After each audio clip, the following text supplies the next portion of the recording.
Yeah, so as we all know, celebrities are just inherently better than us. They take every opportunity to let us know and to virtue signal it all over social media, all in our faces. They like to just get up in our face and go, "Do you remember I'm better than you?" But there is a little secret trick to this, which is in fact that they are all incredibly insecure. Why else would you be taking a career in which you are going to be at the forefront of the public eye at all times and make sure that you stay in that public eye at all times? Just a quick thing. No right? commentary on our jobs there. No. But we're not celebrities, right? Because No, of course not. I've just before we go on, I've noticed this. Like who was it the other day who was saying, look, there are no movie stars anymore because I know what you're on about. yeah, because like you'll get like a franchise and a bunch of big names will be in it, but then they'll go off to do other things. And in like my youth, that meant that the things that these actors would do become big and successful because it was the actor that people wanted more of, right? But you don't get that anymore. And I think that social media has done this. I think that just being exposed to the opinions of celebrities has completely demystified them. It's removed all the magic. And so one of the few people who seems to have like actual star power is someone like Henry Cavill, who isn't really on social media. He's not on Twitter being like, here are my political opinions. Whenever he does show up, it's always still through that veil of journalism where the journalists are kind of curating the image that you have of them. Yeah. So, for instance, like back in the day, all that you'd seen of Al Pacino in his day-to-day life is what you get through the media. Yeah, exactly. Whereas now you can get a deep insight, and you can even argue with these people on Twitter. And the mystique kind of goes away once you've had an argument with them on It Twitter. does. And so I think that a lot of modern celebrities, quote unquote, are on Twitter purely to get constant affirmation. That's the only reason they do it. You are right, because as well as that, there are still kind of the holdover celebrities who are still big names in themselves, and I think they've managed to do that because they stay away from the big franchises. A lot of them do. Somebody like Brad Pitt doesn't star in Marvel films unless there's been some contract signs that I'm not aware of. Yeah. Leonardo DiCaprio Well, doesn't didn't do Nicolas that. Cage say this the other day? Did he? There's something like, why aren't you in a Marvel film? It's like, 'cause I'm Nicolas Cage. He literally. That's kind of based. That's really exactly. big. It was just like, oh, It's like, okay. I don't need, but you, That's some shots fired there. yeah, you are right though, because now it's the franchise that makes the actor, and not the other way around. Like Exactly. Daniel Day-Lewis, you would not see him playing, I don't know, vlogger blogger in the latest Marvel garbage that they're releasing, that they're shoveling down your throat. If anything, it's actually kind of embarrassing that a big name actor, would want to be in a Marvel film. I mean, I hate Marvel. I mean, to be fair, that first Iron Man was made by Robert Downey Jr. Yeah. And now he doesn't need them anymore, and he doesn't want them anymore until they probably offer him like $50 million. Sure, they need to him show up but again. He doesn't need them, and it shows you the dynamic at play. You are right. Like, he helped make the franchise. Although I'm not aware of anything good that he's been in since he left those films. Anyway. He's probably too rich to need to worry about it. Yeah, true. Anyway, we've got some great content on the website as usual. Stelios's premium content, and I do mean premium, in the symposium. He's had a recent discussion with Connor that almost went for 2 hours where they were talking about what love is, and Connor is already saying that this is possibly the best thing that he's ever done with us so far, and that's just the quality of content that Stelios can get out of people. I've had a few discussions with Stelios. Oh yeah, I've had a few. It's And amazing. they're absolutely fantastic. They're really fascinating. He really gets you to dig deep into your thoughts. Stelios was a professor of philosophy before he started with us, so he knows what he's talking about, and he knows how to get the best out of people. So yeah, this is really good quality stuff. I'm really pleased. Remember, for premium membership for the website is as little as £5 a month. That's a really low barrier to entry. There's barely anything. So even with Crisis of Living, £5 a month, you can get rid of that Help Netflix. us keep the lights on. Come on. Yeah, you can get rid of that Netflix subscription. They hate you. Yeah, we don't love hate you. As this premium podcast will show. But anyway. And we will be able to explain exactly what love is when we say we love you. Yes, but moving on. So this is a video that came up recently that's got a bit more traction again recently, which is actually, I found out from, it's a clip all these celebrities did with the Refugee Council last year in March of 2022, presumably so that they could convince everybody to let Ukrainian refugees and such in. But it's interesting that it always has to be the celebrity actors. So this is like the sort of one thing I can actually forgive them, because there is actually a war in Ukraine. I mean, I'm not actually against us taking Ukrainian refugees. Why? Because their country actually has been invaded.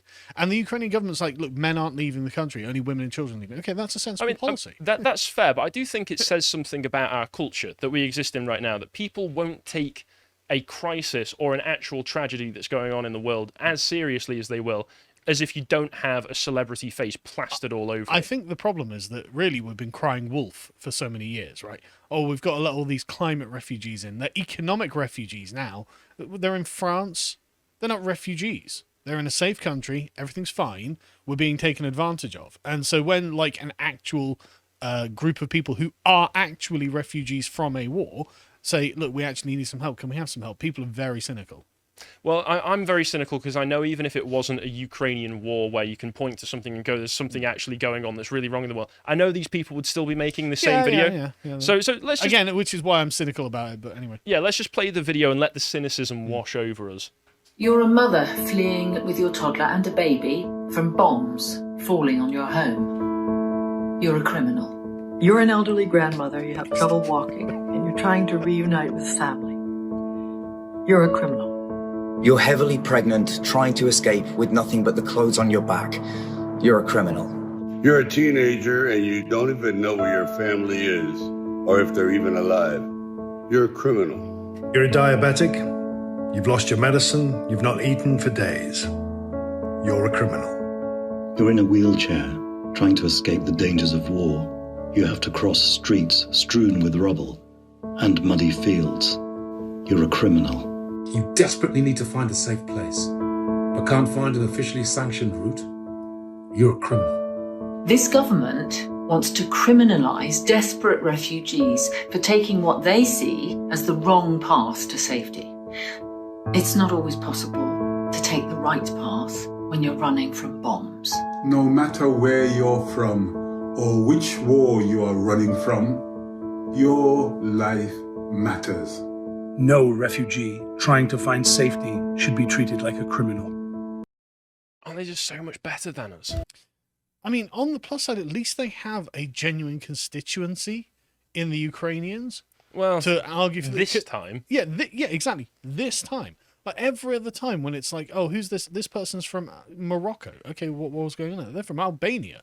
Let the votes in. It's like, no. These people aren't refugees. These are grifters who are coming here to get money. At least the Ukrainians actually have a legitimate claim to being refugees. But the message is always the same every time. Excuse me. Sorry about that. Yeah, it's always the same. And this is why everyone is so unbelievably cynical about it. It literally is the boy who cried wolf. It just uses that language as well. You're a criminal. You're a criminal. And you know it's that same language that they use when they say, no human is illegal. Well, but the actions that a person can take can be illegal. Yeah. But again, I just can't hammer this home enough. This is what you get when there are loads and loads of people who are not refugees, and you call them refugees, and you make people deeply cynical and not really interested in helping people who are actually refugees. Because, as you say, it's just the same rhetoric, manufactured, like repurposed again and again and again. And it's just, it doesn't tug at my heartstrings anymore. No, I will point out, one of the people in that video is a woman called Emma Thompson, who is one of the most insufferably woke actresses out there. She has appeared numerous times in, say, Extinction Rebellion videos. She's big in her climate. She is one of the only actors that I'm aware of, and one of the only refugees welcome types who actually... Harry, we're meant to be traditional. She's an actress. Actress, sorry. I was Gender roles. Sorry, apologies, I'm sorry. I'll be whipping myself over the weekend for that slip up. No, but she's one of the only ones who actually puts her money where her mouth is. And it just kind of hammers home how strange these people are. Because when you see it put into practice, it just comes across as so weird and performative, and like she is doing it just so that she can have somebody to hang on her arm for photo shoots. Because what she did, her and her current husband, informally adopted a Rwandan orphan and former child soldier named Tindyebwa Agaba. And personally, I wouldn't be one to invite a former child soldier into my home. I'd see that as a bit of a, risk. But this is what she did. Does she have other children? She does have other children as well. Very, very strange. We'll see the pictures in a moment. It just looks really gross. Like what she's like I say, it's like a fashion ornament, a fashion accessory to hang on. They met at a refugee council event when he was 16. So he was already 16 years old, former child soldier. She's like, come live with me. She said he became a sort of permanent fixture, came on holiday to Scotland with us and has become part of the family, and he became a British citizen in 2009. And like I say, there's a real... talks about him like he's a pet. Yeah, there's a real air of, look at my boy, look at my boy, and let's look at the pictures, because I just find it very funny. There she is, with her adopted son, making sure to get him in the limelight, because if you adopt a child, you don't actually need to get him in front of photo shoots and in cameras and such. And I always find it very strange. And the next one as well, there was one of them with the big family. I mean, I suppose on the plus side, once again, at least she's putting her money where her mouth is. Yeah, at least she's not like a Gary Lineker about it, right? I live in a palatial mansion, but I'm not taking any refugees. But they're all welcome. At least she's taken one. She's taken one. It just, but in demonstrating what it is, it demonstrates to me the strangeness of it. Yeah, it is. Just the kind of absurdity of it. I'm going to take in a 16-year-old former child soldier into my home. I mean, for the vast majority of people, outside of someone like Emma Thompson, following that path is not going to end well for them. And it's not really possible, probably, as well. No, of course not. It's like all of those videos that you see of the refugees welcome rallies that they have. And I've seen a few where do you want to sign up to take one? They're like, no. No. I mean, I don't have room for them. Well, who does have room for them? I don't know. The government will sort it out, won't they? Yeah, exactly. Okay, if you say so. Yeah. And then I saw this as well, which was something that actually came out in the past few days, which is very, very manipulative. And hang on. And before we go on, sorry. This is my message to anyone who's chosen the path of hate. Yes. Who are they? Oh, that's it. Me. I chose the path of hate. I was like, love or hate? And no, I prefer hate. That's right, Arnold. You know, that's the correct assessment of what people who disagree with you believe. They just hate, and and they're like, yeah, we're the pro-hate movement. That's what they say. So no one thinks that. It's pretty based. Yeah. No one thinks that. It's just I'm a hater. Yeah, exactly. Professional hater here. Just hate things, Arnold. Yeah, no, I don't like anything. Hate everything. It's brilliant. You should try it. It's so embarrassing. It's such a caricature, and no one on the other side takes you seriously, and that's what makes this a virtue signal. I haven't even watched it. I already know what it's going to be. Well, that's the thing. There is an element to this, and the message that he's giving, that I do think is agreeable, and I think works for people on the right as well, which is what makes the message really so insidious, because I've seen some people compare this, and we'll watch a little clip from it that will demonstrate what he's going on about, to the Yellowstone meme, if you've seen that recently. No. The Yellowstone is a television show where it's set in Yellowstone. It's following badass ranchers and people like that. Right. And people have noticed that it's taking a conservative aesthetic and conservative language. Oh, I have seen this. Yeah, and putting liberal messages in through that. Yeah. And what Arnold don't they call it the hick lib?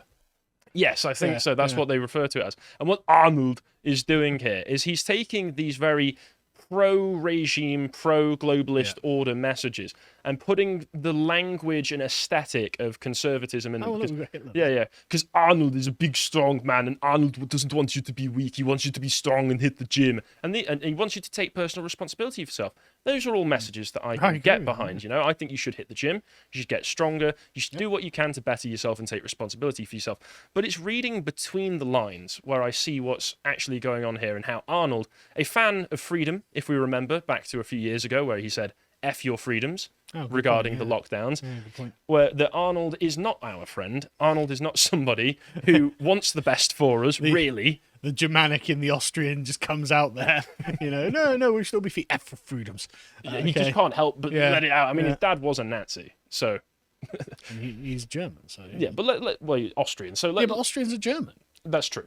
That's true. But let's play a bit of the clip, and I think, once again, there will be parts of this that are agreeable, and that even I can agree with, but try and read between the lines, and especially look at the imagery that's being played here. And you'll see there is even reference to certain imagery which has been debunked and proven as being just a 4chan prank. The editors, whoever edited this, seems to be taking seriously. I think all of us hold some prejudice. There's no two ways about that. And we have to fight it our whole lives. I know this is not the path of least resistance.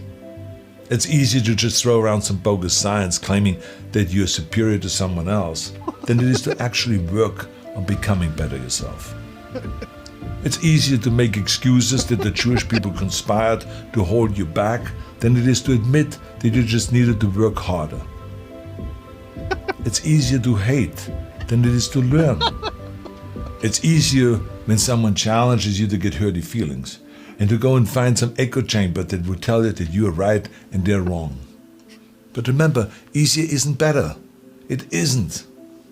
When you spend your life looking for scapegoats, you take away your own responsibility. You remove your own power. You steal your own strength. Nobody who has chosen the easy path of hate has gotten to the end of that road and said, "Oh, what a life." No. They die as miserably as they lived. At my hand. No matter how far you've gone, I want you to know that you still have the chance to choose a life of strength. But you have to give up your war against everyone that you hate. Let's give up that war. Whether you hate them because of their color of the skin, or their religion, or their gender, or their sexual orientation, it doesn't matter. Give it up. Give up that war. You know, the war that you have to really fight is the war against yourself. I mean, I agree with him, but why is he recording in the year of our Lord 2023 a video message for Adolf Hitler in 1939? Yeah, where has this come from? Where is this directed at? Because all of the imagery that you see there was stereotypical evil right-winger imagery. And we know that the mainstream definition of hate is disagreeing with the current social trend. Sure, disagreeing with being a leftist, but like, this is a message for Adolf Hitler.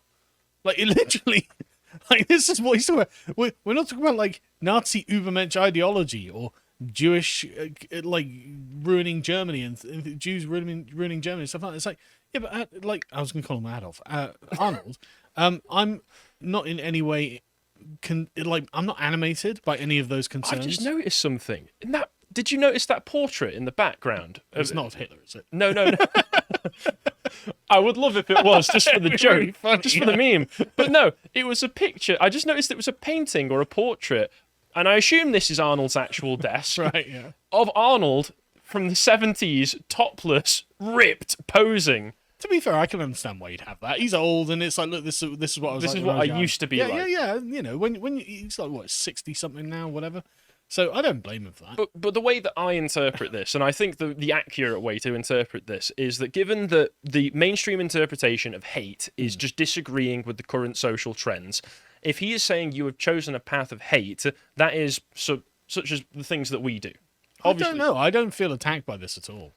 I don't know. Obviously, when he's referring to... I mean, he probably would say that, but like, none of this seems to appeal or apply to me in any way, shape, or form. I don't know. This seems... Like, hey, stop thinking you're the master race and hating Jews. I'm like, what? Well, this seems to me... Arnold, I'm just going to the school to pick up my kids. Well, to me, perhaps, this seems to be another one of those things that is suggesting if you are doing anything that is against the current thing, you have chosen the path of hate. You have one step closer to the evil mid-century Germans. Well, I mean, which is most of what the messaging that we experience these days tends to be. That's clearly the spectre that's haunting the back of his mind. And, you know, because he's German, I can understand why. I mean, that's fair, but I summed it up in a tweet as being the classic ploy. Here's the classic workaround of how you work it. John, if you wouldn't mind moving to the next one. So, John, thank you. Yeah. Scroll down so that we can see my second tweet here. I just put it as this. Step one, you get agreeable celebrity mouthpiece. Step 2, you reference the Nazis, and then you play emotional music for step 3. And then step 4, you must support the current thing and mass immigration as well, or else you choose hate. And it works. I mean, it works every single time. Yeah. That is how this goes, and that's what I see this going towards. Generally speaking, if I see somebody, a big celebrity with emotional music behind it, referencing Nazis, I just hear them going, "You right wingers, you stop it now. You stop it. You be good. Calm down, boys. Settle down." That's what I hear. It's interesting though, because I mean, generally, I agree with what he's saying there, right? You know, your own sloth and torpor is the real villain you have to fight in order to be successful in life. He's completely right with that. But like Arnold, I'm not going to become a Nazi because I'm racist against Germans. It's just not. I'm not going to do it.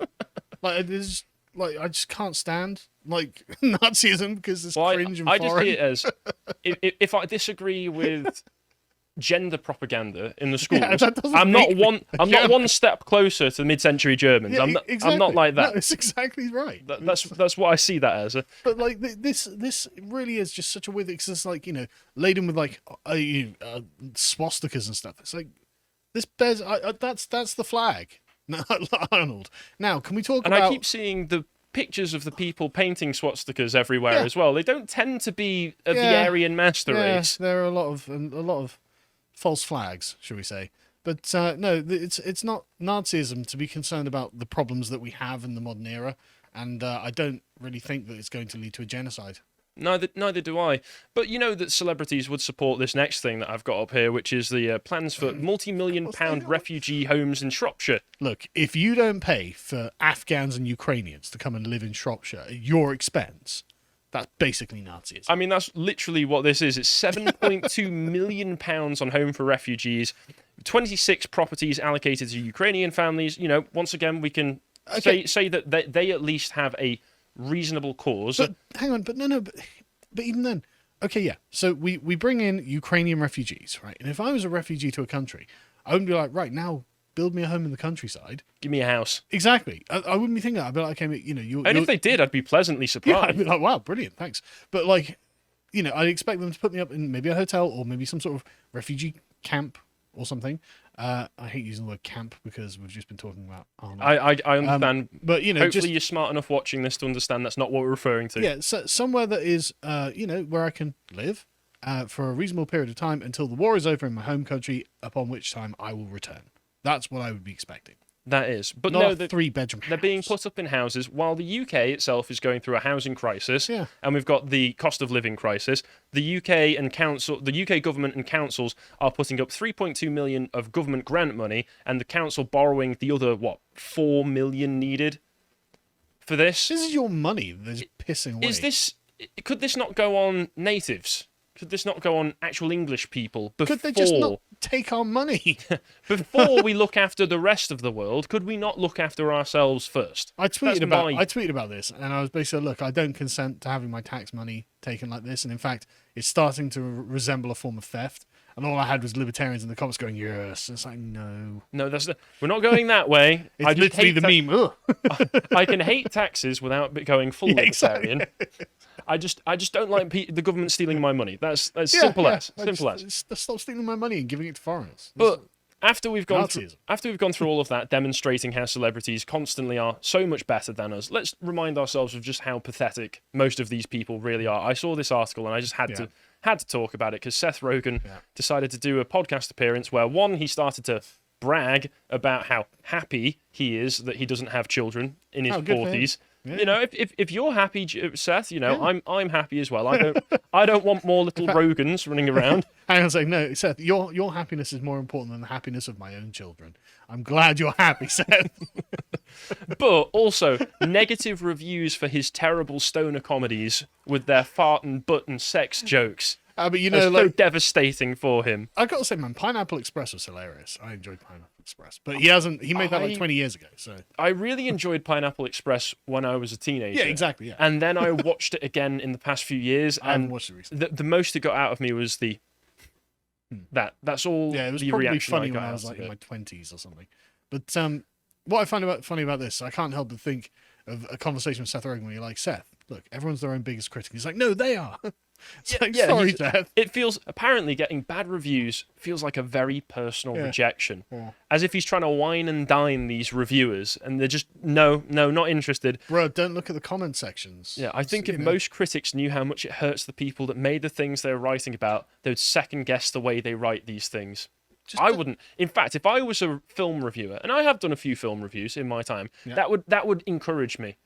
Knowing that you are going to curl up, knowing that you will curl up and cry. Well, look, Seth Rogen hates me, right? Just like Nazi Germany. I know that Seth Rogen hates me. Probably, yeah. Yeah. So why? He chose the path of hate. Yeah, he chose it. You chose this path, Seth. I'm just finishing it, okay? And you're not owed good film reviews. If you make a terrible film, it's nobody's obligation. Yeah, when you make a terrible film, it's nobody's obligation to stroke your ego and make you feel better. Like he talks about Green Hornet from 2011. Does anybody remember Green Hornet from 2011? No, and rightfully so, because it was a critical flop and it bombed. Okay. But then he talks about, the reviews were really bad. People hated it. It seemed like people were taking joy in disliking a lot. And there can be a lot of joy. But Seth, maybe people are aware of the way that you talk about, frankly, non-Jewish people on social media. You seem to take and just anybody remotely right wing of yourself. Yeah, and anyone remotely right wing. You seem to have a lot of hate in your heart, and you seem to take joy in crapping all over the things that they like Christmas. Do you remember crapping all over Christmas, Seth? I remember. No, we were not good guys there. If I remember that old advert that he did. Yeah, not Shabos goy. I think it was the that's some goy was the thing. Yeah. That felt like a major insult. Yeah. But anyway. But he says life goes on after he's whined about a few other films that he did that were not very good, nowhere near as funny as they should have been, and didn't do as well as they could have. If it helps, I'm getting a lot of joy out of Seth Rogen right now. Yeah, he says, life goes on. You could be making another movie as your current movie is bombing. It's bittersweet, but you know things will be okay. You're already working. If the fear is the movie bombs and you won't be hired again, well, you don't have to worry about that. And it's so nice. So nice to hear that there are some people out in the world that are so shielded from their own failures. Yeah, I couldn't fail up. I mean, Jesus Christ, just saying that is just an extra salt into the wound. Yeah. You're not a rich Hollywood celebrity, and I can continue to be terrible at my job and get hired and paid millions for it. Also, if you get robbed in LA, that's just the privilege of being in LA. Car, bro. Just get another car, bro. I'm not attached to worldly material things. Oh, well, I bloody am, all right? I don't want to get robbed. And this was so terrible. This was such a stupid interview that he did. Even The Guardian felt the need to respond to it. The Guardian responds to their own interview with Seth Rogen. Oh, sorry, Seth. Good film reviews won't mean much if bad ones weren't allowed. But even this, actually, that's a great point. But even this goes into the realm of self-pity and victimization. Oh, really? Because the reviewer says, we've now had expressions of protest from both violent and non-violent wings of the anti-bad review movement. Hanover State Opera's... It's a violent wing of the anti-bad review. Yeah, because this is an incredible little anecdote here. The Hanover State Opera's ballet director Marco Gock confronted the Frankfurter Allgemeine ballet critic Wiebe Huster in the theatre foyer and smeared dog excrement in her face. I didn't know the ballet industry was so bloody violent. Christ. I had no idea. And it ends up saying, being criticised or mocked is not an agreeable experience. And for what it's worth, critics themselves are regularly monstered on social media. So this is like no more brother wars. We're both so victimised by the public. And what I find hilarious about this is they both team up to then go and monster the public for not liking the film or the critique of the film. It's like, well, look, we all hate each other, okay? Yeah, you're all pathetic. Hollywood is its own separate universe at this point. I mean, when was the last time Seth Rogen didn't call a critic of his an incel? Or a man Nazi, baby, or a something. Nazi, or whatever. You know? When was the last time he made a good film? Well, again... Pineapple Express, yeah, it's the only one I can think of, actually. Super bad. I heard that was all right. I've never watched it, though. I don't think I watched it. No. But there are some people who are not entirely insane, and I just wanted to end this segment off on a little white pill, which is that Michael Caine heard that the Prevent had named Zulu, a classic 1964 film that he was one of the main stars of, as a key text for extremists, and just said that he just said that's the biggest load of BS I've ever heard. So at least there are some people out there. I mean, he's 90 years old, but at least he's still relatively sane. What I love about this is like 30 years ago, Zulu was just an absolute classic. Everyone loves Zulu, so, you know. Yeah. It's a good old-fashioned British film, you know. And what was interesting about Zulu is it's not disrespectful to either side. You know, the everyone in it is actually quite well represented. And now that makes you a Nazi. Well, it certainly could put you on the path to white supremacy. But Michael Caine, thankfully, at least is one of the few. I mean, he's probably going to die soon, sadly. But at least... He's 90 years old. Sorry, Mr. Caine. Sorry, Mr. Caine. I'm a big fan of your work, but I'm just telling the truth. But at least you're still sane for the time being. So there's that. Let's move on. If you appreciated that segment from the podcast of the Lotus Eaters, you can go to lotuseaters.com to get access to all the premium content that's on the site, such as the Epoch series, this episode on William Wilberforce. If you'd like to find out what else is being put out, you can follow on Getter at lotuseaters_com on Getter. Thank you and goodbye.